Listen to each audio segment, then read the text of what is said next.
En nombre del Padre, del Hijo y del Espíritu Santo. Amén. Segunda parte de nuestras preguntas bíblicas, que a veces son sobre la Biblia y a veces son de la Biblia, ¿verdad? Vamos a ver. Número 21. ¿Cómo se llamaba el personaje que estuvo dentro de un pez enorme durante 3 días? Esta es otra de las que podríamos llamar como medio fáciles, ¿verdad? Medio fáciles. Y el personaje muy conocido, por supuesto, es Jonás. Ahora, resulta que también a veces decimos en el vientre de la ballena, pero tal cual no, ¿verdad? Curiosamente, el libro de Jonás, muy bonito, por cierto, muy, muy bonito, léanlo, es una maravilla. Yo lo llamaría así, es un libro que anticipa el Evangelio, así tal cual, porque nos encontramos con Jonás, que llega a ser así medio juzgador de los demás pecadores, medio acusador, y con un Dios súper misericordioso, y que le hace ver a Jonás realmente por qué, cuál es el secreto de esa misericordia, y está en el amor que Él nos tiene, ¿no? O sea, la misericordia como lo que hace y el amor como lo que siente Dios. Es una forma de decirlo, por supuesto, ¿no? Muy bonito libro, y es un texto de un género literario que no es histórico. Entonces, digamos que aunque lo preguntamos así por la letra, que ahí viene, ¿no? No es algo que haya acontecido como tal. ¿Y por qué lo menciono? Porque es uno de los ejemplos que los no creyentes a veces utilizan para decir que estamos locos, que afirmamos que una persona se metió en el vientre de una ballena cuando es imposible, que por los jugos gástricos de la ballena, que porque no sé qué tanto y no sé cuánto más. Efectivamente, no estamos locos por eso, o sea, podríamos estar locos por mil cosas más, ¿no?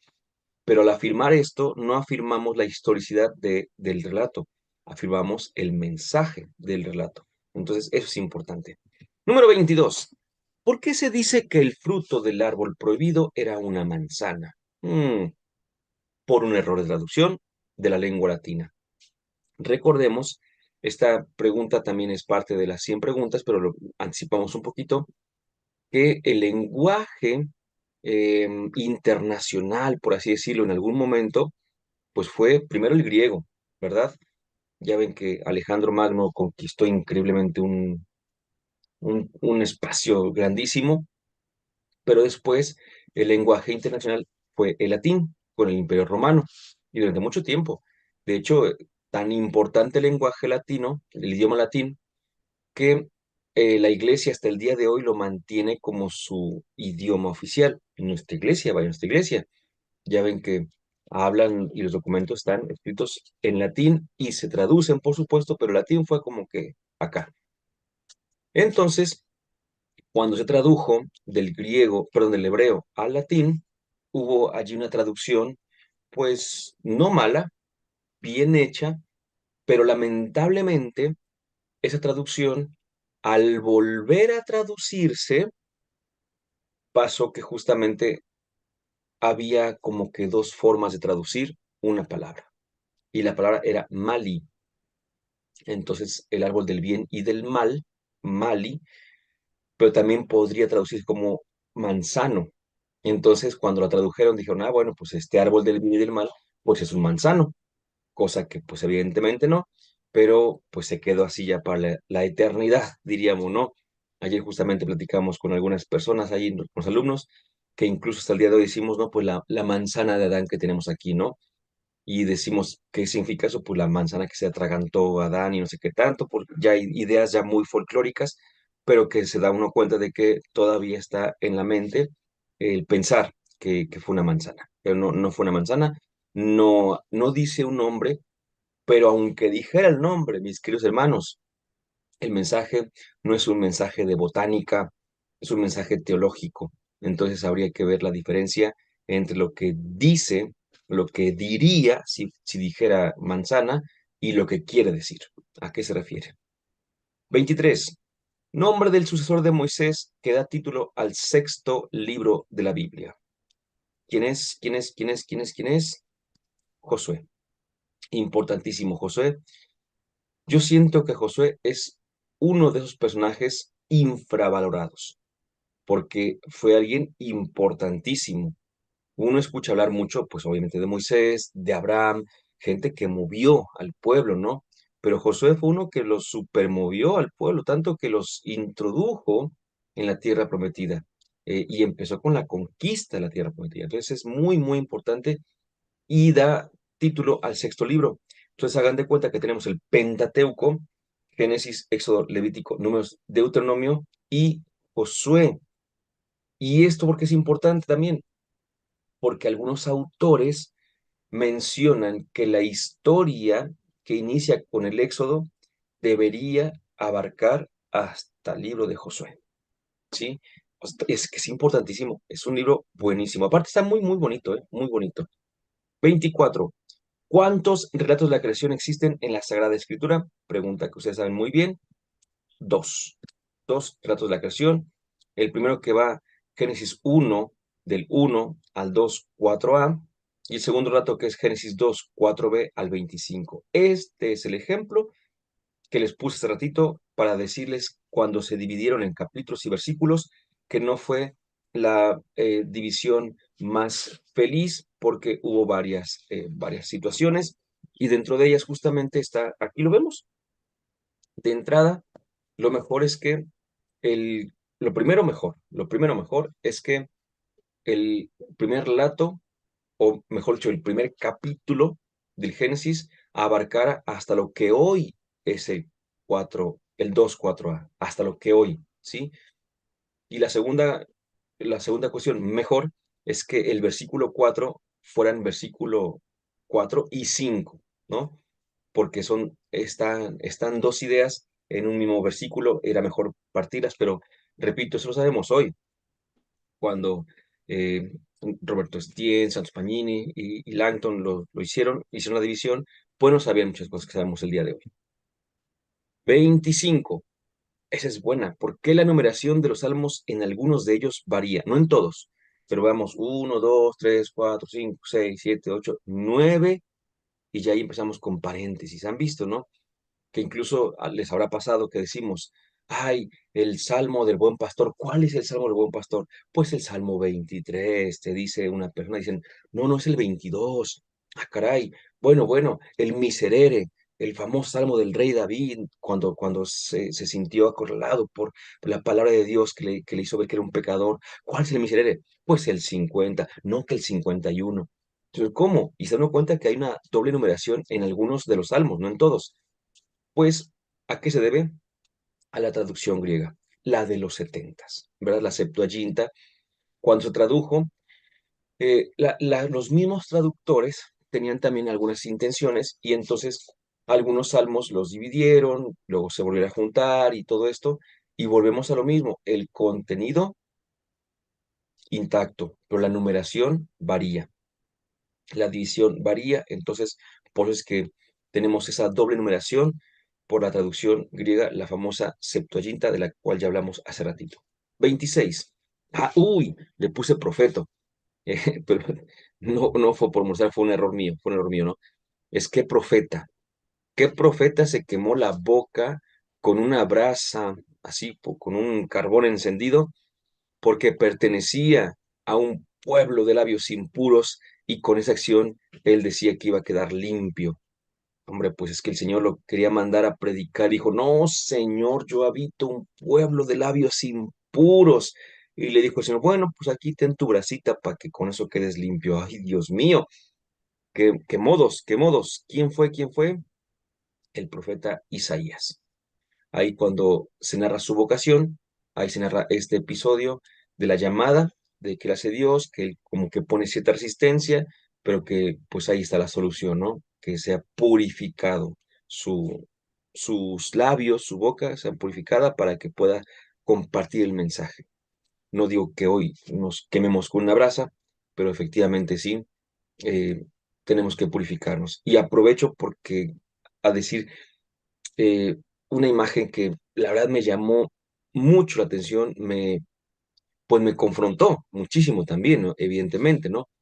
Pero sobre todo se me hizo muy, muy verídica, muy real. Decía algo así, no recuerdo todo lo que decía, pero sí la idea. Decía, usted puede predicar estando en pecado.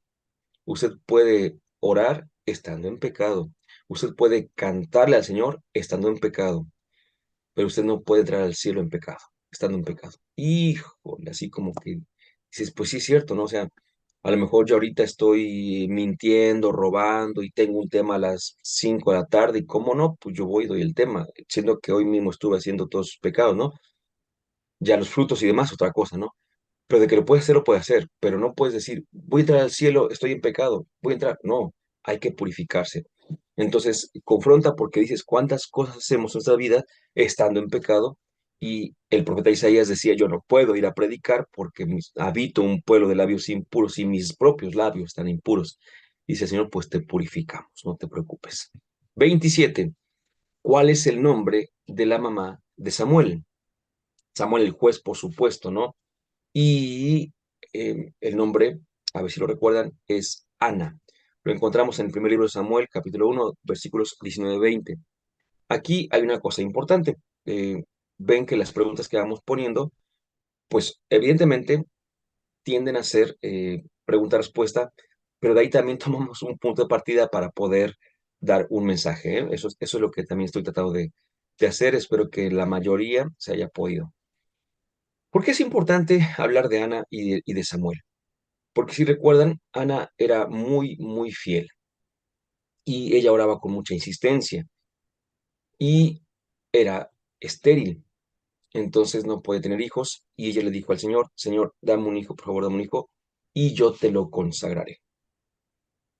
Nosotros podríamos pensar que es algo muy extremo, porque de hecho le dio Dios a su hijo Samuel y ella lo ofreció al templo y entonces Samuel pues habitaba en el templo, vivía con el sacerdote Elí, pero llegó a ser un profeta, ¿eh? Samuel llegó a ser profeta y juez del pueblo de Israel. Entonces, eso es importante, repito, porque no estoy diciendo que hagamos eh, concretamente lo mismo de llevarlo a alguna parte, ¿no? Y no nada más a nuestros hijos, que ahí viene la aplicación, sino que entendamos que hay cosas que nosotros decimos o le pedimos al Señor que nos bendiga en el trabajo, que nos bendiga en la familia, que nos bendiga tal, pero no estamos dispuestos a ofrecérselo, ¿verdad? Señor, bendice a mi familia y yo te la entregaré. Señor, dame un trabajo y yo te lo entregaré. No, es como que dame y yo aquí es para mí, para los míos, pero no para ti. Entonces, esta invitación se me hace muy bonita de pedir, pero al mismo tiempo ofrecer para ellos, ¿no? Y el nombre de Samuel significa Dios escucha, Dios ha escuchado. 28. Que profeta fue arrebatado al cielo en un carro de fuego. Ahí hay que ver más bien, porque si leemos estrictamente, verán que no fue en el carro de fuego como tal así, no fue en el tormento así, sino que fue como que más sencillo, ¿no? Pero ya lo veremos ahorita, no se preocupen, pueden ustedes hacer la anotación y luego buscarlo y ver qué es lo que exactamente dice. Pero esta es la expresión usual, por eso lo dejé, no es la expresión correcta al 100%, pero es la usual con la que lo vamos a entender. Y fue el profeta Elías. Lo podemos encontrar en el segundo libro de los Reyes, capítulo 2, perdón, versículo número 1. Elías no es cualquier profeta. De hecho, ha pasado a la historia como el representante de los profetas. Y el representante de la ley era Moisés. Entonces, cuando uno junta a Moisés con Elías, no hace falta otro más de momento, uno junta a ellos dos, de lo que se habla es de la palabra de Dios, la ley y los profetas. A lo mejor recuerden esa expresión, la ley y los profetas, Moisés y Elías. Y son los dos personajes con los que Jesús se encuentra en la transfiguración. Si ustedes recuerdan, Jesús estaba conversando con Moisés y con Elías. Importantísimo. 29, una un poquito más sencilla. Nombre de los tres primeros reyes de Israel. ¿Quiénes serán? ¿Quiénes serán los primeros reyes de Israel? Bueno, pues recordemos que Israel también tuvo su periodo de monarquía, un periodo muy bonito, que también tuvo sus cositas, ¿verdad? Por supuesto, pero bueno, son Saúl, David y Salomón. Lo encontramos desde los libros de Samuel, justamente porque Samuel fue juez y fue el último de los jueces al menos el último aceptado, porque hasta sus mismos hijos fueron jueces, pero no eran aceptados. Pero en este caso, Samuel fue el que ungió a los primeros reyes de Israel. Eh, Entran, repito, en la etapa monárquica, pero entran despreciando a Dios. Cuenta el libro de Samuel justamente y la historia con Samuel, que el pueblo llega con él y le dice, queremos un rey. Como las demás naciones que tienen reyes, queremos un rey. Y Samuel se enoja porque dice, ya tenemos un rey, que es Dios. Entonces, ¿qué andan haciendo ustedes aquí diciendo esto? Queremos un rey. Y él, bien enojado, va con Dios y le dice, Señor, mira que tu pueblo esto y aquello. Y entonces Dios le dice, mira, no te preocupes. Para empezar, no te lo hacen a ti, me lo hacen a mí. No te desprecian a ti, me desprecian a mí. Pero dales un rey. Solamente diles, por favor, anúnciales, avísales y diles que ese rey que ellos mismos van a aceptar en su vida, ese rey les va a quitar muchísimo. El rey que sea, ¿no? El que venga, los va a, les va a quitar de sus posesiones, de su familia, los va a maltratar, va a exigir cosas que, vaya, pues como todo rey, ¿no? Y dijo el pueblo, no importa. Y es curiosísimo porque también así nosotros primero tenemos reyes en nuestras vidas y esos reyes llegan a ser evidentemente algunos vicios, algunas vivencias, incluso, ¿no? Experiencias y dice uno, esto va a ser lo que yo voy a, por lo que yo voy a vivir casi, casi, ¿no? Y dices, pero es que eso no te hace libre. Y dice uno, no importa. Y nos hacemos otra vez reyes, ¿no? Pero al final de cuentas, el Señor, y en la historia de los reyes se va diciendo, el Señor va justamente llevando adelante el reinado, no abandona a su pueblo, lo acompaña, lo ayuda a discernir, lo ayuda a levantarse y en el momento necesario hasta lo perdona. Ay, Dios mío. 30. Ah, hay una muy bonita, muy tierna. Esta me gustó mucho. ¿Qué animal acompañaba a Tobías, hijo de Tobit, y al ángel Rafael, no Gabriele, también hay otro que se menciona en la Biblia que es Rafael, cuando fueron a buscar a los parientes del primero? ¿Qué animal era? ¿Un gato, un perro o un ave?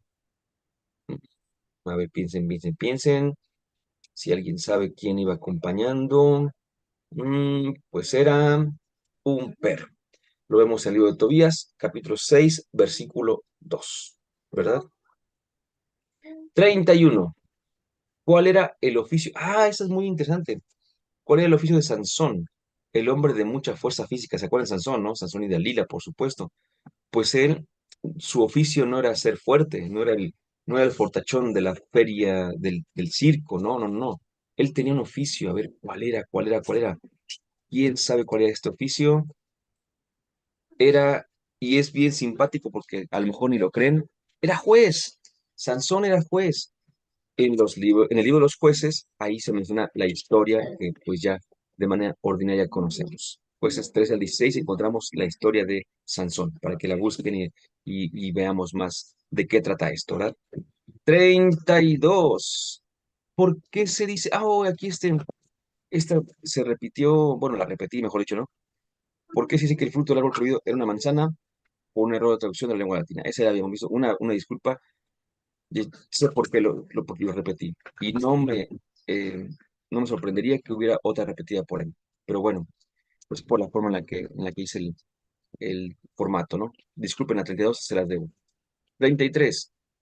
Para conquistar la Tierra Santa, Josué y los israelitas dieron vueltas alrededor de una ciudad por 7 días y las murallas cayeron. ¿Cuál era esta ciudad? Y aquí vienen un par de preguntas, además de esta. No me acuerdo si las puse seguidas o no, pero dije, esas preguntas son para los que han estado últimamente en los cursos. Vamos a ver. ¿Cuál era esa ciudad? ¿Se acuerdan? Efectivamente, la ciudad de Jericó. Que lo encontramos en el libro de Josué, capítulo 6, versículos 1 y siguientes. 34. Ah, a ver. ¿Cuál es el último libro del Nuevo Testamento y, por lo mismo, de toda la Biblia? Esa está fácil. Esta creo que está fácil. El Apocalipsis. Eso no hay mucho que buscarle. es como respirar, ¿verdad? Respirar, tomarse un airecito dentro de todas las preguntas que vamos llevando. 35. Ah, mira, esta también es buena. ¿Cuál de los cuatro evangelios es el más corto en extensión? Y esto va a tener una razón muy interesante. También en los cursos lo dijimos, pero si no me equivoco, lo dijimos en los cursos de los sábados, justamente. Entonces puede ser que no todos hayamos estado y van a ver qué bonito y van a ver por qué. El Evangelio de Marcos, que tiene 16 capítulos. Es que hace poco, no recuerdo cuál era el tema que tratamos, pero les dije, les mando el enlace del Evangelio de Marcos para que lo puedan ver antes de la temática que vimos. Y ahí venía todo, todo, todo. Y ahí venía la historia de que por ser el más chiquito, por así decirlo, por ser el más pequeñuelo, pues se pensó que era un resumen de otro evangelio, que es el Evangelio de Mateo. Y por eso durante mucho tiempo Marcos estuvo recluido o estuvo pues relegado a un segundo lugar. Por eso de hecho aparece en segundo lugar, ¿verdad? Mateo Marcos, porque se pensaba que era, repito, un, un resumen de Mateo, y eso porque también lo dijo un gran pensador, que era San Agustín, pero bueno, para quien no haya visto, me dice y les envío el enlace del Evangelio de Marcos donde decimos todo esto. Él es el más corto de sesión, solo 16 capítulos. No tanto por los capítulos, que ya es indicativo, sino por la extensión en sí misma, ¿eh? Pero está en 16 capítulos. ¿Con qué figuras, símbolos, mira, le puse símbolos, ay Dios mío, cómo se canta, yo ya medio dormido. ¿Con qué figuras o símbolos son identificados los evangelistas? No es tan fácil, pero sí la hemos escuchado, la hemos visto. Incluso algunas parroquias, pienso aquí rápido cerca del centro de la ciudad de Jalapa, pienso en San José, si no me equivoco, arriba tiene justamente los símbolos de los evangelistas, y bueno, es a cierto punto fácil de localizar esta respuesta. Incluso aquí en el canal tenemos un clip sobre esto. También se lo voy a hacer llegar. Mateo, a él se le identifica con el hombre o el ángel porque empieza, bueno, para esto, en el libro de Ezequiel y en el libro de Apocalipsis se mencionan los cuatro vivientes, ¿no? Y entonces ahí se mencionan cuatro figuras, cuatro pues, vivientes, cuatro seres que tienen justamente categorías así, corta vamos a decir, y en algún momento alguien dijo, mira, podemos como que de alguna manera identificarlos con los evangelistas. Y bueno, pues uno es Mateo, perdón, uno es el hombre o el ángel, según alguna traducción, y lo relacionamos con Mateo porque Mateo empieza hablando, su evangelio hablando de la genealogía de Jesús. Entonces, un conjunto de nombres, de seres humanos, pues es el hombre. Marcos se representa con el león, porque inicia su evangelio hablando del desierto, y en el desierto pues había varios leones, varias fieras, ¿no? Incluso es muy bonito porque cuenta el evangelio de Marcos, dice allí que Jesús se fue para allá y estuvo allí, y en medio de fieras salvajes, ¿no? Entonces así como que dentro de esos pues estaban los leones, y Jesús también es llamado, por cierto, el león de la tribu de Judá, por si ahí recuerdan. Lucas, el toro, porque inicia su evangelio ¿dónde? En el templo. Y en el templo hacían sacrificios de ganado. Y por último, Juan se identifica con el águila que desde lo alto puede observar con mucha penetración. Y se supone que el evangelio de Juan es muy, muy, muy teológico, con una mirada muy profunda, y por tanto es la manera en la que se suele identificar. 37 a la par de Marcos, que es el de menor extensión. ¿Cuál de los cuatro evangelios es el de mayor extensión? Voy a decirlo así. Hay uno, ya lo sabemos Marcos, que tiene 16 capítulos.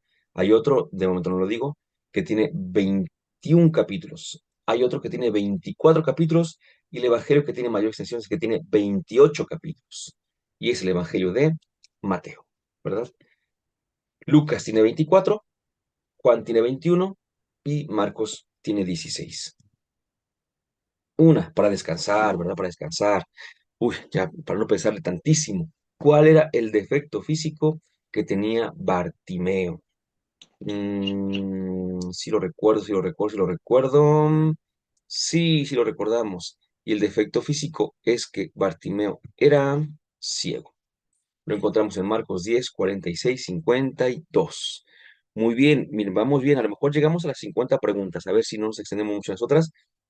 Andamos en la número 38, pero faltan 15 minutos y, claro, 15 minutos para la hora, pero me gustaría solamente avanzar 10 minutos para dejar espacio para preguntas y respuestas en adelante. 39. Ah, otra también de nombres. ¿Cómo se llamaba el siervo del sumo sacerdote al que Pedro le cortó la oreja cuando iban a detener a Jesús? Ahora recordamos perfectamente el asunto, ¿verdad? Van a prender a Jesús y entonces se arma ahí la trifulca y de repente Pedro saca su espada y tómala y le corta la oreja al criado del sumo sacerdote. Pero ¿cómo se llamaba este criado? Se llamaba este Malco. Dimos un tema sobre él. Buenísimo. Yo creo que de los mejores que hemos dado en los últimos años. Buenísimo, pero no lo grabamos. Buenísimo, de verdad, fue un tema que a mí me encantó lo que significaba la oreja, lo que significaba el nombre de Malco. Entonces es buenísimo el tema. Sí, yo recuerdo que no lo grabamos, recuerdo que no. Entonces, eh, pues voy a ver si lo puedo grabar, ya yo solo, por supuesto. Pero sí, ese tema, cómo lo disfruté, me fascinó, me encantó. Muy bueno, muy bueno. 40. Ándale, a ver si se sabía esta historia. Pues digo que también había chismecillos por ahí, ¿eh? Pareja de esposos que quiso engañar a los apóstoles y al espíritu con la venta de un terreno.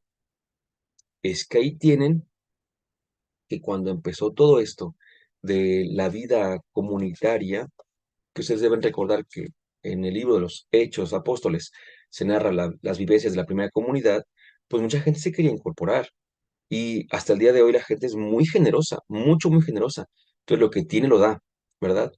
Pero no falta quien dice, bueno, sí voy a dar, pero me quedo con esto por si acaso. Entonces, ese es el punto, de esta narración, porque llegan, si no me equivoco, Bernabé y su esposa, y dicen, vendimos todo, aquí está, ¿no? Y lo dieron y fueron muy bendecidos, muy bendecidos. Y otra pareja de esposos llegan y dice, aquí está, vendimos todo y aquí está el importe completo, pero mentiras, porque se habían quedado con la mitad por si no resultaba. Eso lo hacemos todos, ¿eh? Decimos que sí a Dios, pero nos guardamos algo por si no resulta. ¿Cómo se llaman esos esposos? Ananías y Zafira. Y la historia la pueden encontrar en Hechos 5 del 1 al 11. Hay que interpretar esta historia, ¿eh? Dentro de todas, esa es una de las que más hay que interpretar porque pareciera, les digo chisme, chisme, pareciera que es San Pedro el que los mata. Interesante, ¿eh? Pero bueno. 41, yo creo que nada más llegaremos a como unas 2, 3 más, a la 45, llegamos a la 45.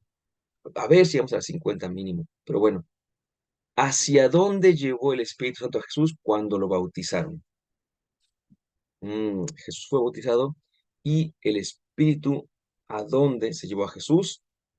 Al desierto.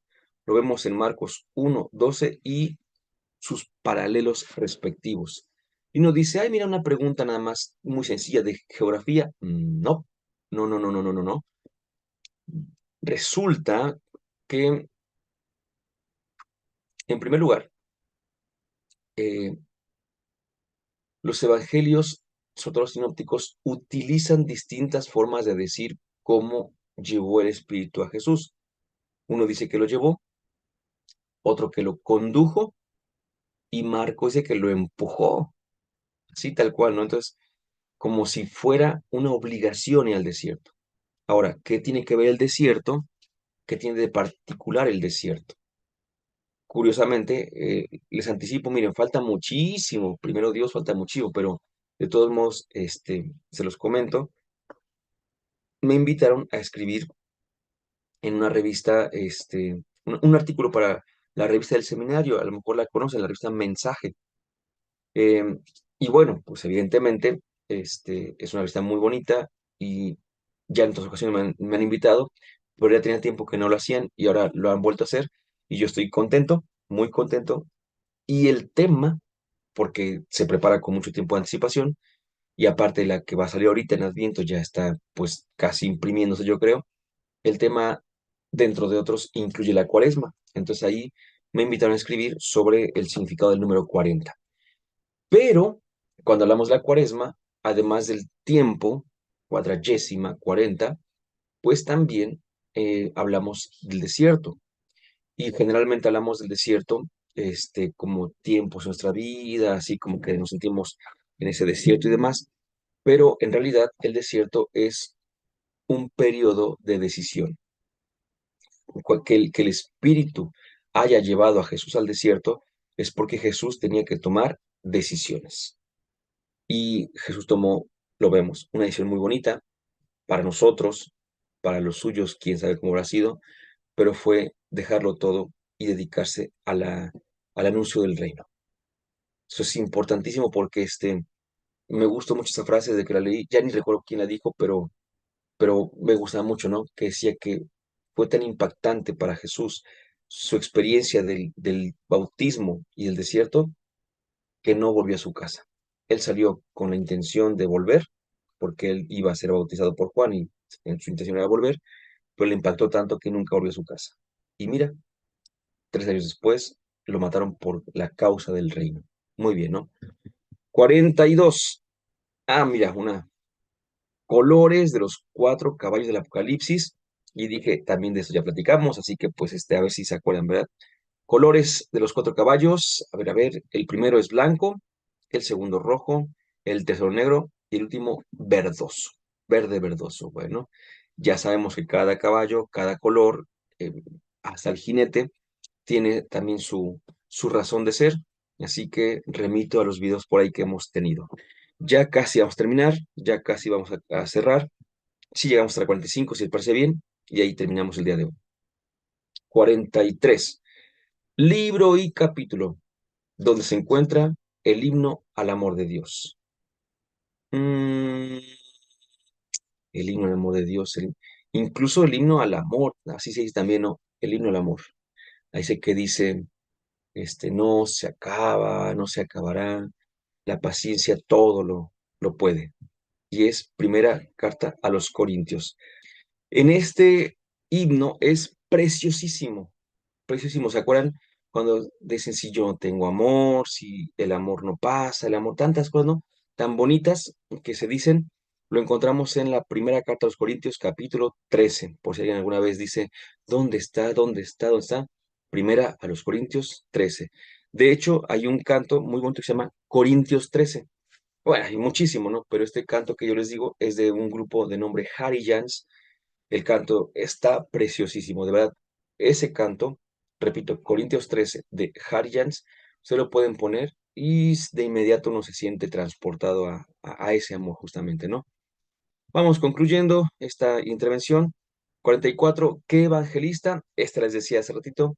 Escribió también el libro de los Hechos de los Apóstoles. ¿Qué evangelista escribió este libro? Bueno, pues fue San Lucas. Esa obra que les decía hace ratito, que es en el mismo género literario, pero por su extensión y contenido, no por el género, y contenido, se dividió en dos, porque la primera parte hablaba de Jesús, como los demás evangelios, pero la segunda parte hablaba de la iglesia, entonces dijeron, bueno, se puede hacer aquí una división y se queda como 2 obras, siendo que eran parte de una única obra al principio. Vamos a concluir con esta. Ah, miren, una de cierto o falso. Bernabé, aquí se me dificulta un poquito leer arriba, pero fue compañero, dice compañero de Pablo, en muchos momentos de evangelización, pero una vez, chismecito, chismecito, quiso llevar con ellos a Juan Marcos. ¿A poco? Pablo y Bernabé se separaron entonces. Ay, Dios mío, vamos a ver aquí. Y Pablo se fue con Silas. ¿Cierto o falso? Mm, mm, si fueron ellos, si pasó. Mm, esto es cierto, es cierto. Pablo y Bernabé eran muy unidos muy, muy unidos. De hecho, Bernabé tuvo mucho que ver con la conversión de Pablo. Vaya, era una cosa tremenda. Pero Bernabé, por esa misma apertura que tenía, dijo, ay, pues voy a invitar a Juan Marcos. Solo que Juan Marcos no había sido un buen elemento. Y y resulta que Juan Marcos, pues una vez los había dejado ahí con medio proyecto encima, ¿no? Medio proyecto de evangelización encima, y se había ido porque le había dado miedo, porque no quería y no sé qué otras cosas. Pues Pablo se enojó mucho porque tenía Pablo un celo apostólico muy grande y se enojó un montón con Juan Marcos. Entonces, un día le dice Bernabé, oye, fíjate que invité a Juan Marcos, ¿no? Y dice Pablo, no, yo no voy. Si él viene, yo no voy. No, fíjate, Pablo, que no sé qué tanto, no sé cuánto. No, yo ya te dije, no voy. Y dice Bernabé, pues lo siento porque él viene. Y dice Pablo, pues yo no voy.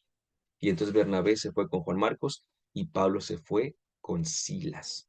Las cosas que ya pasaban desde entonces, porque parece que eso es chisme parroquial de la semana pasada, pero no, la verdad es que eso ya tiene muchos, muchos años. Es la iglesia, somos los mismos en ese sentido. El ser humano siempre tiene las mismas tendencias, las mismas tentaciones, pero bueno, al final de cuentas, el Señor siempre sabrá cómo hacernos una vez más unidos, cómo cambiarnos, cómo cambiar nuestro corazón y cómo hacer que nosotros también podamos aceptar a aquellos que incluso pudiera ser que no nos caen tan bien. Dulce Madre, no te alejes, tú eres nuestro no apartes. Ven con nosotros a todas partes y nunca solo nos dejes. Deja que proteges tanto como la de la Madre, haz que bendiga el Padre, el Hijo y el Espíritu Santo. Amén.